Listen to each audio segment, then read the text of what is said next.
I hit this issue today and here is the quick fix that solved it. If you're having trouble unlocking your card on Kajabi, follow these steps to get back on track. Step 1. Log into your Kajabi account. Start by logging into your Kajabi account using your credentials. Make sure you have the correct email and password.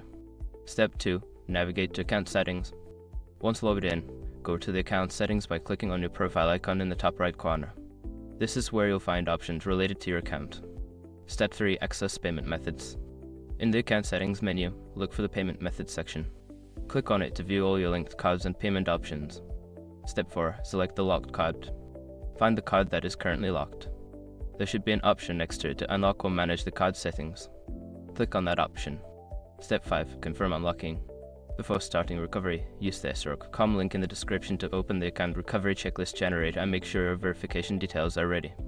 If you don't receive the verification code, check your spam folder or ensure your email is correctly linked to your account. I hope this helps you unlock your card quickly. If you have any more questions, feel free to ask.